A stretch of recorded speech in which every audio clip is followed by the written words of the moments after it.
Selamat pagi adik-adik, selamat hari Minggu. Apa kabar? Ketemu lagi dengan Kak Ika pada kebaktian Minggu 10 Oktober 2021. Semoga kalian selalu dalam keadaan sehat dan senantiasa dalam penyertaan Tuhan. Tentu kita semua bersyukur pagi hari ini Tuhan bangunkan kita dalam kondisi sehat tanpa kurang suatu apapun. Dan Allah masih memberi pada kita nafas kehidupan untuk kembali mengikuti kebaktian pagi hari ini, meskipun kita masih melakukannya secara online. Mari adik-adik, kita mau mulai kebaktian kita pagi hari ini dengan mengangkat satu pujian, Hari Ini Kurasa Bahagia. Kita nyanyikan sebanyak 2 kali. Hari ini, Kak Ika dibantu oleh Sanesa untuk memimpin pujian.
Sebelum kita melanjutkan kebaktian kita, mari kita naikkan doa bersama. Mari kita berdoa. Allah Bapa yang baik, selamat pagi Tuhan. Mengucap syukur untuk penyertaan-Mu sepanjang tadi malam. Kami boleh tidur dengan nyenyak dan pagi hari ini Engkau berikan nafas kehidupan baru. Kami boleh melanjutkan aktivitas kami pada hari Minggu ini. Terima kasih Bapa, kami boleh mengikuti kebaktian online pagi hari ini. Kami terlalu rindu bersekutu, memuji, memuliakan nama-Mu bersama teman-teman kami meskipun melakukannya di rumah kami masing-masing. Berkati setiap kami Tuhan, persiapkan hati dan pikiran kami untuk memasuki kebaktian online pada pagi hari ini. Terima kasih Bapa, di dalam nama Tuhan Yesus Kristus kami naikkan doa ini. Amin. Adik-adik, tentu kita menyadari betapa Tuhan sangat baik kepada kita. Tuhan senantiasa menyertai kita dalam setiap kita melakukan aktivitas apapun. Nah, adik-adik, apakah kita juga meyakini bahwa Tuhan itu adalah Sang Mesias yang telah menyelamatkan kita? Nah, jika kita meyakini itu, maka tentu tidak ada keraguan lagi di dalam hati kita masing-masing. Jika kita meyakini bahwa Tuhan adalah juru selamat kita, maka kita juga mau dengar-dengaran firman Tuhan. Nah, ada satu PR kita. Ketika Tuhan memanggil kita, kita harus mau terus patuh kepadanya. Nah, adik-adik, mari kita angkat satu pujian Yesus memanggil dari Kidung Jemaat 355 bait 1 dan ketiga.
Adik-adik, sebentar lagi kita akan mendengarkan firman Tuhan.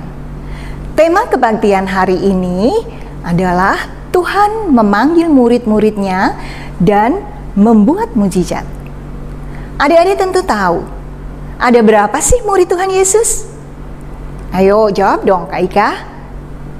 Nah betul, murid Tuhan Yesus itu ada 12. Ya, siapa saja? Nanti Kak Evan akan ceritakan. Kira-kira adik-adik tahu nggak? Apa ya tugas murid-murid Tuhan Yesus?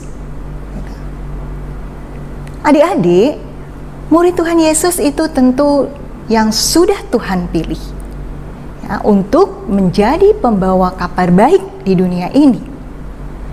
Nah, hari ini Kak Evan akan mengajak kita untuk lebih mengenal 12 murid Tuhan Yesus dan juga menjelaskan mengapa Tuhan membuat mujizat.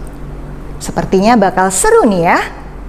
Nanti untuk lebih lengkapnya kita akan dengarkan bersama ya.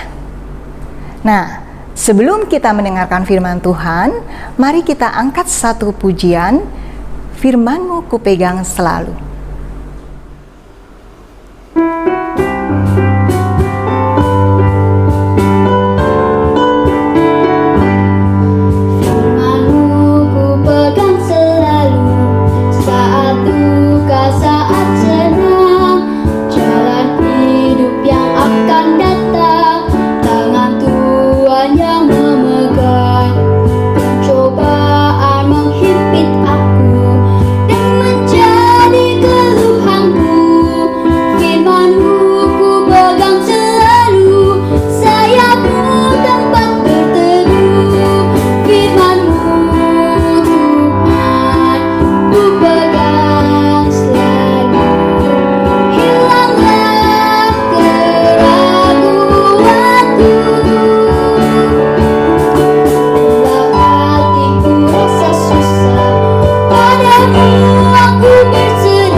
Halo adik-adik, selamat pagi. Selamat hari Minggu semuanya.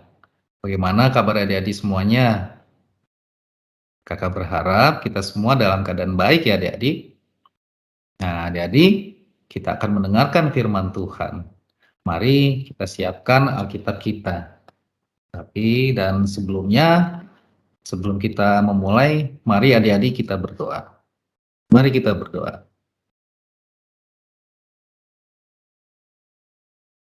Ya Tuhan Allah Bapa kami mengucap syukur dan berterima kasih.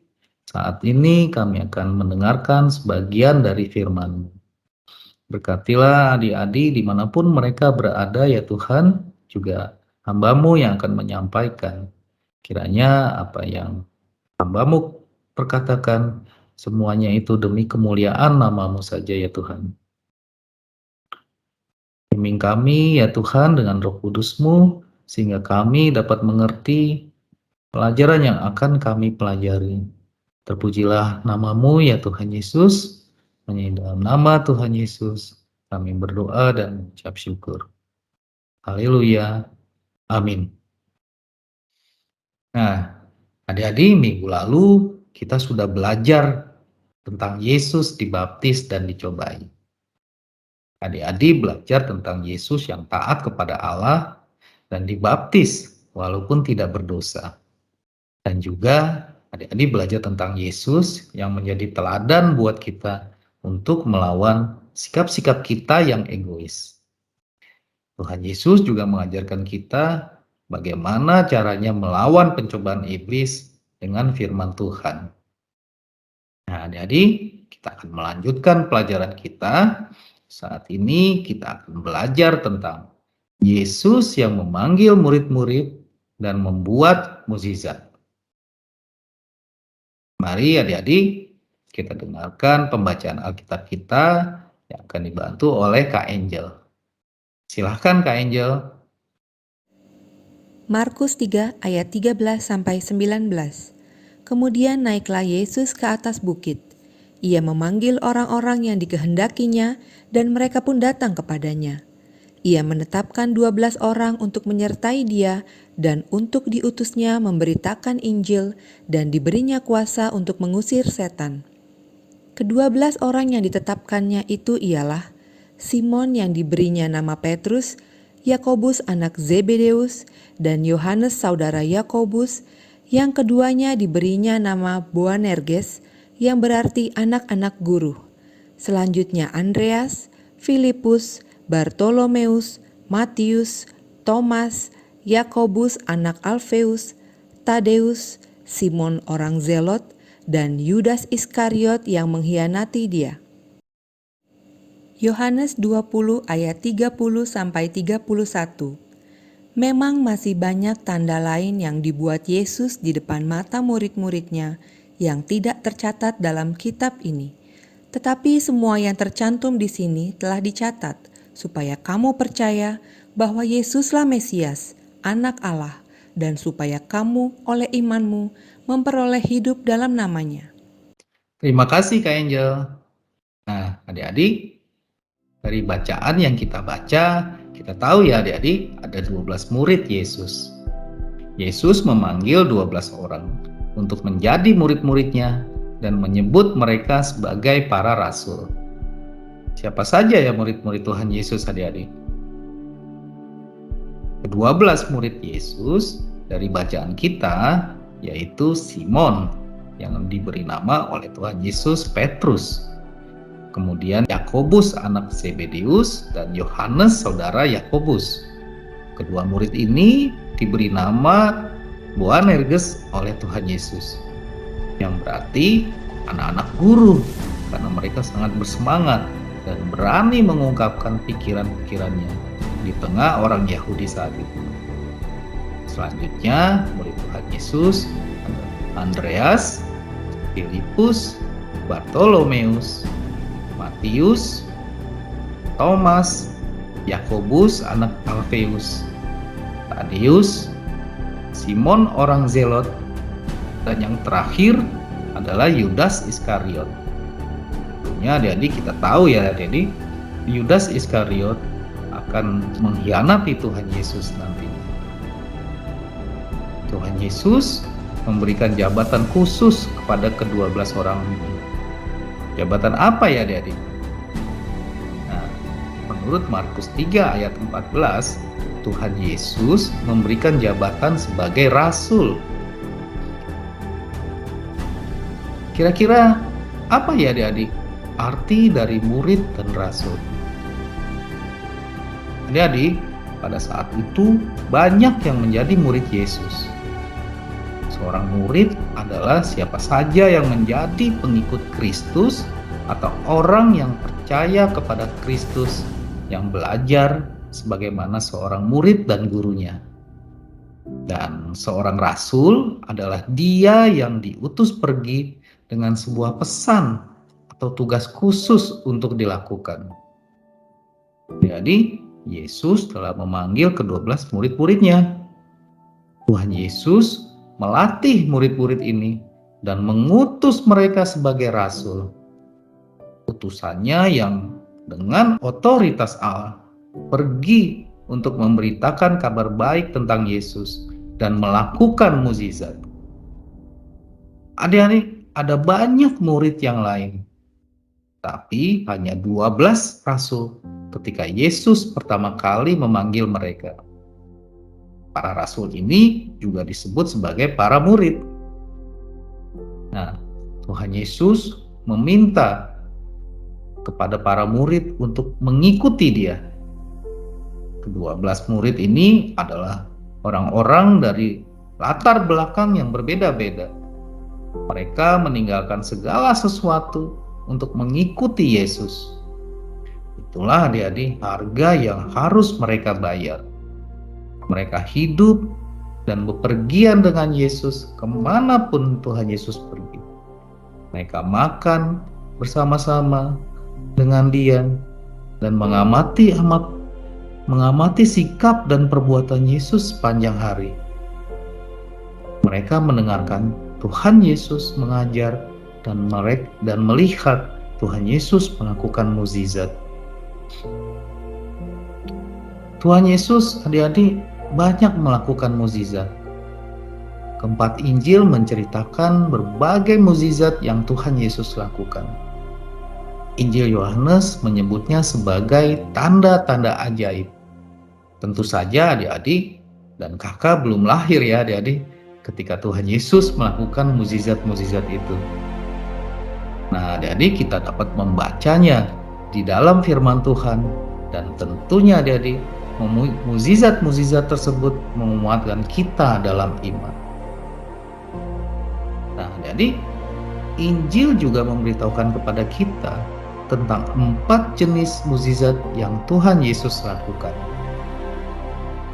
Untuk memudahkan mengingatnya adik-adik, kita dapat mengingat 4 jenis mukjizat tersebut dengan 3M dan 1K.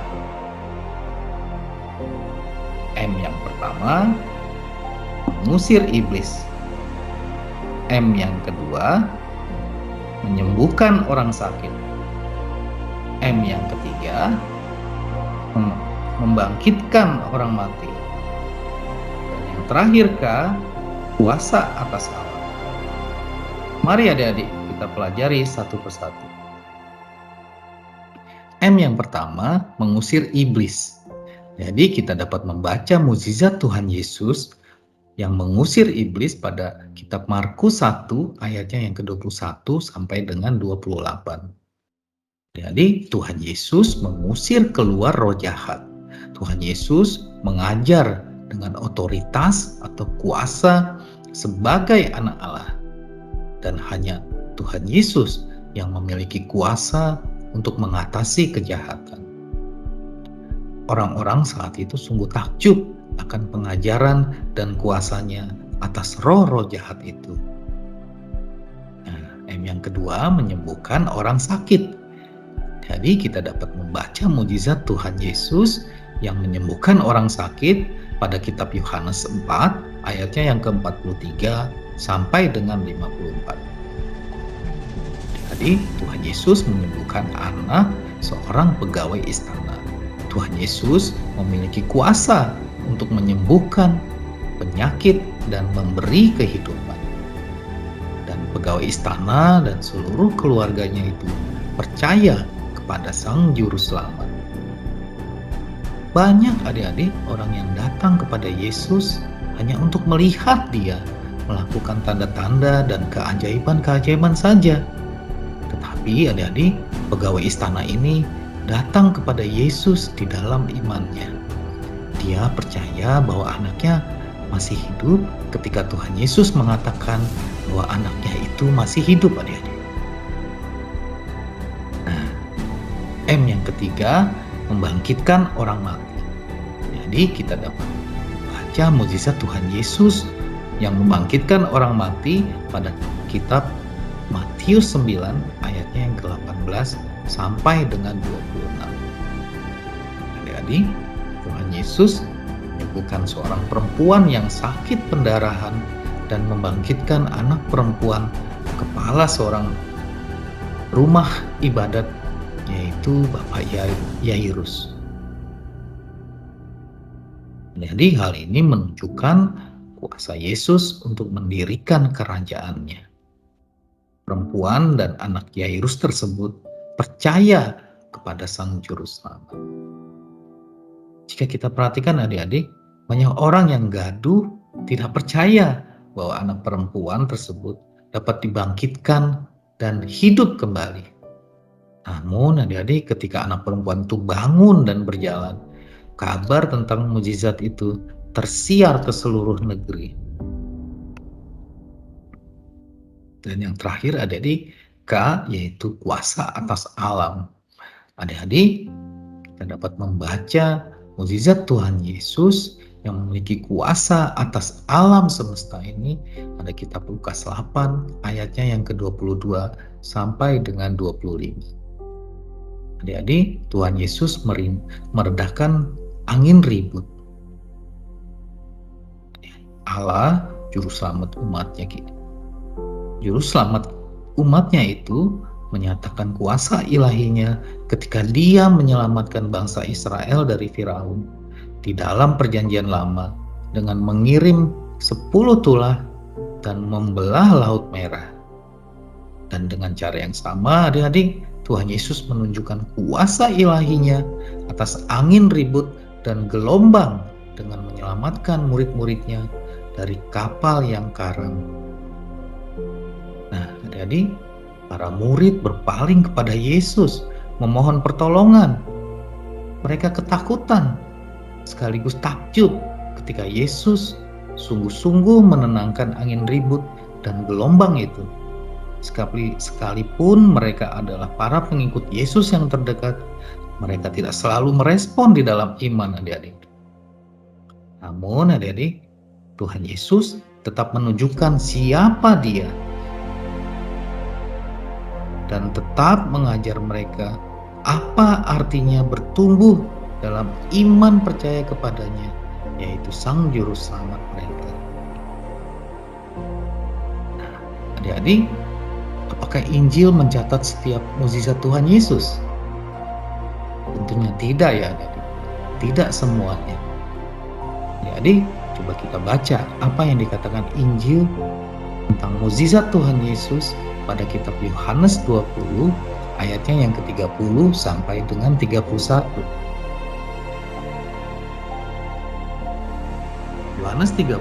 Yohanes 20 ayatnya yang ke-30 sampai dengan 31. Memang masih banyak tanda lain yang dibuat Yesus di depan mata murid-muridnya yang tidak tercatat dalam kitab ini.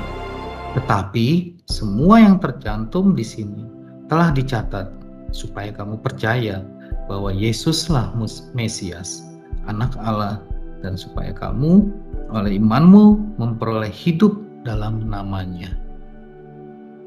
Nah, adik-adik, mukjizat-mukjizat Tuhan Yesus adalah tanda yang menunjukkan kepada mereka yang berada di sekelilingnya bahwa Dialah yang telah dinantikan itu, yaitu Mesias yang dijanjikan.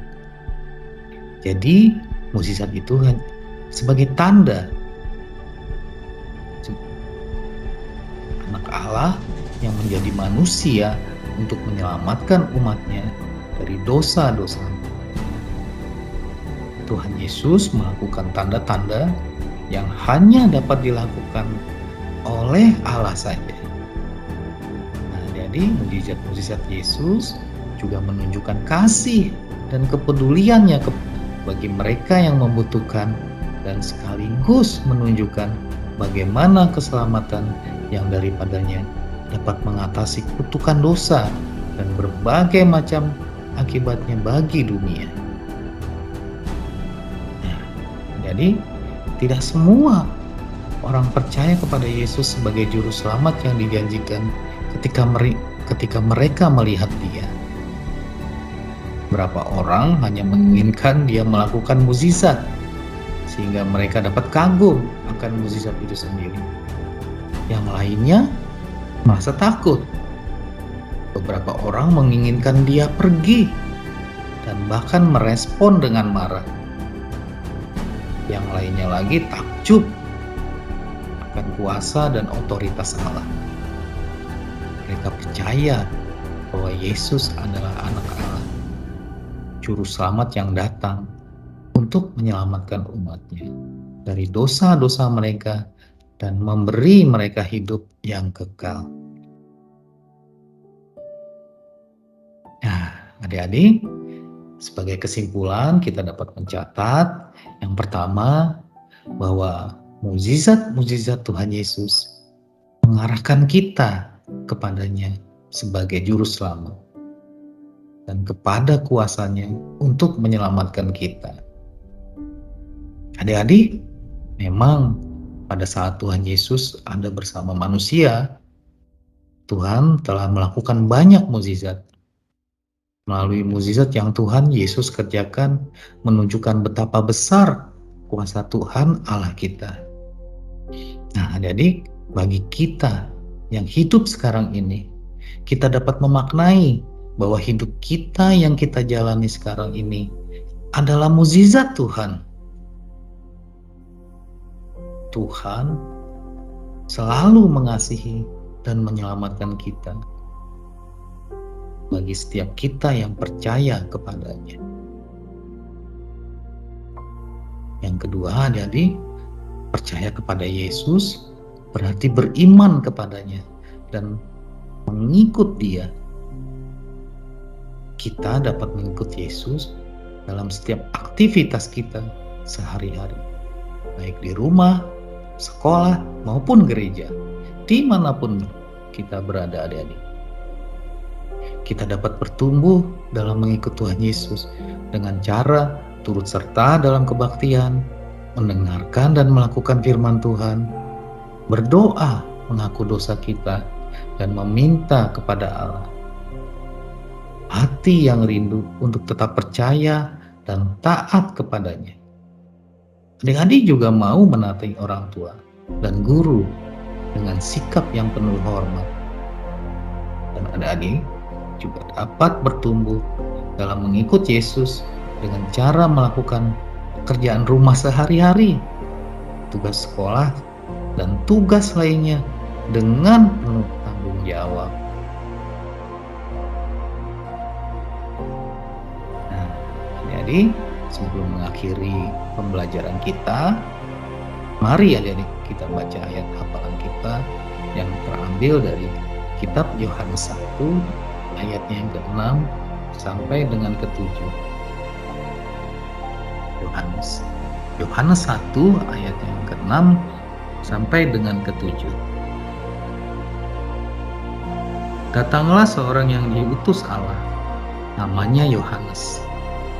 Ia datang sebagai saksi untuk memberi kesaksian tentang terang itu, supaya oleh Dia semua orang menjadi percaya.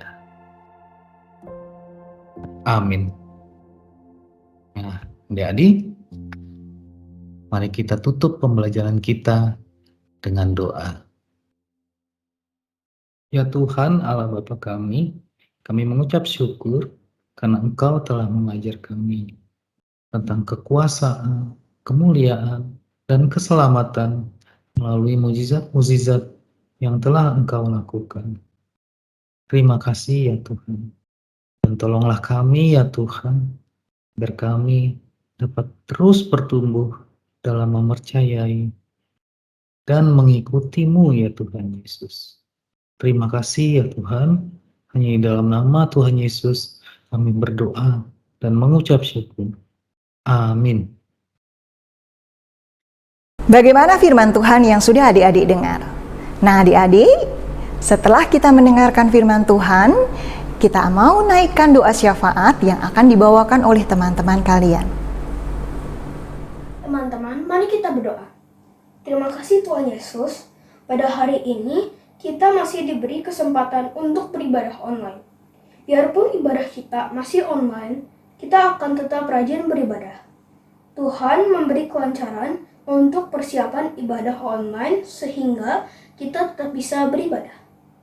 Tuhan, kami juga berdoa untuk pemerintahan kita untuk menghadapi pandemi supaya presiden dan pemerintahannya diberi kemampuan untuk memerintah. Tuhan, berkatilah negara Indonesia menjadi negara aman, tentram, dan jauhkanlah dari wabah COVID-19. Tuhan, kuatkanlah kita sebagai pelajar yang sekarang kita harus belajar secara online di rumah. Tolonglah Tuhan supaya kita tetap semangat terus walaupun belajar di rumah. Tak lupa juga Tuhan, kita berdoa untuk keluarga kita yang sedang mengalami kesusahan ataupun sakit. Tuhan berkati orang tua dan saudara-saudara kita. Terima kasih Tuhan Yesus. Amin. Sebagai ungkapan syukur atas penyertaan Tuhan dan kasih setianya, mari kita memberikan sebagian berkat yang sudah kita terima.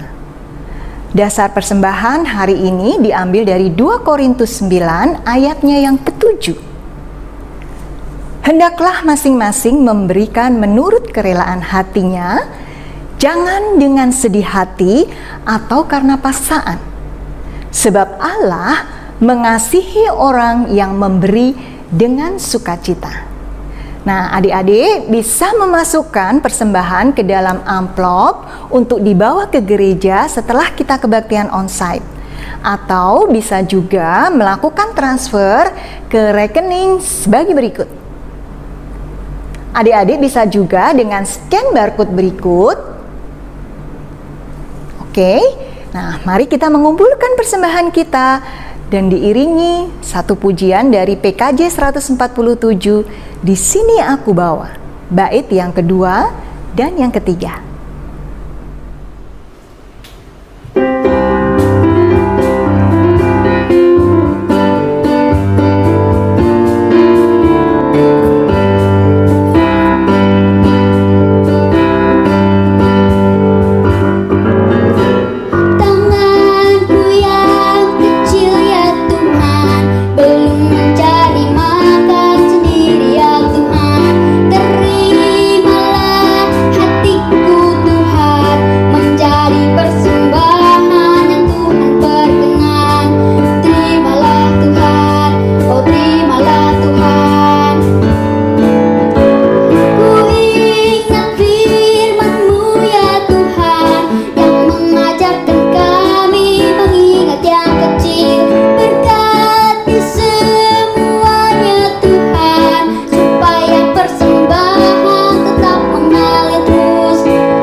Mari kita bawa dalam doa persembahan yang sudah kita kumpulkan. Mari kita berdoa. Tuhan Yesus yang baik, inilah sebagian berkat yang sudah kami kumpulkan. Engkau berkati Tuhan, layakkan kami, biar persembahan yang sudah kami kumpulkan ini boleh menjadi alat untuk kelebaran kerajaan-Mu di dunia ini. Berkati orang-orang yang akan mengelolanya Tuhan, berikan hikmat bijaksana yang berasal dari Tuhan saja, agar itu pun boleh berkenan kepada Engkau. Terima kasih Bapa, di dalam nama Tuhan Yesus Kristus, Sang Juru Selamat yang hidup, kami sudah berdoa dan mengucap syukur. Amin. Nah, adik-adik, kita sudah di penghujung kebaktian kita minggu hari ini. Seperti yang sudah dituturkan oleh Kak Evan, hari ini kita sudah belajar dan meyakini bahwa Tuhan Yesus adalah Sang Mesias. Karenanya, Dia mampu melakukan berbagai mujizat. Karena kita tahu ya adik-adik, bahwa melakukan mujizat itu adalah salah satu ciri dari Sang Mesias. Yang kedua, kita juga belajar dari para murid Tuhan Yesus. Meskipun ketika awalnya mereka dipanggil oleh Tuhan, mereka merasa tidak sanggup.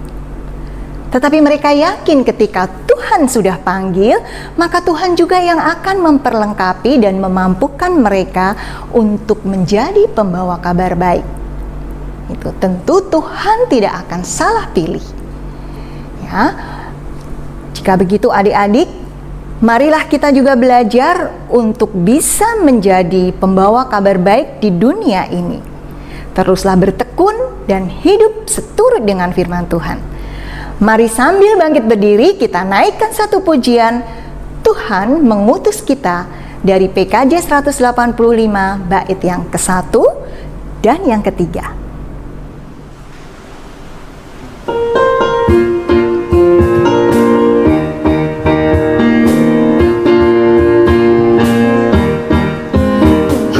Mengutus kita ke dalam dunia, bawa pelita kepada yang gelap. Meski dihina serta dilanda duka, harus melayani dengan sepenuh. Dengan senang, marilah kita melayani umatnya. Dengan senang, berarti kita memuliakan namanya. Tuhan mengutus kita ke dalam dunia, untuk yang miskin dan lapar berkeluh.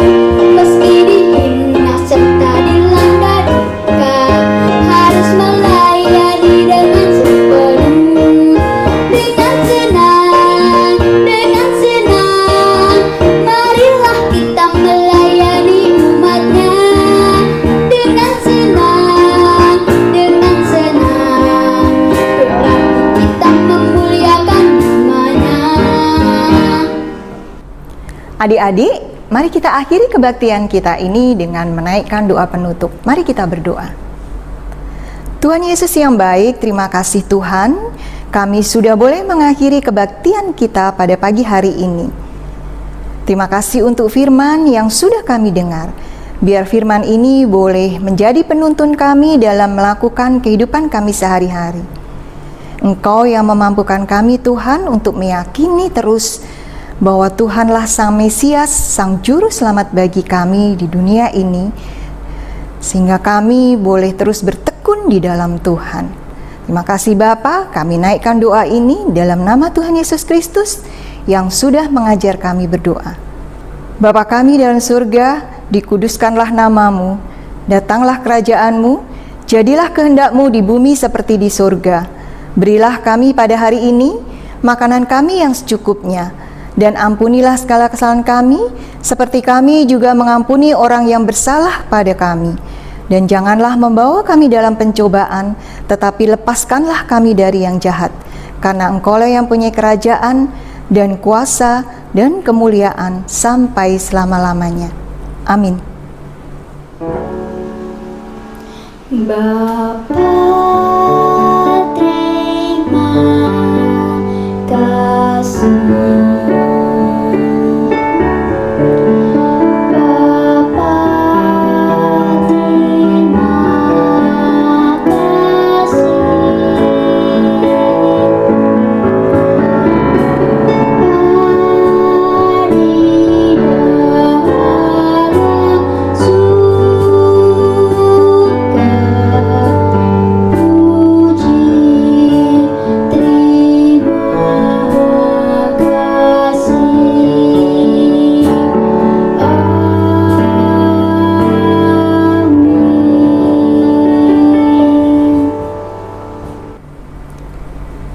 Ibadah sudah selesai.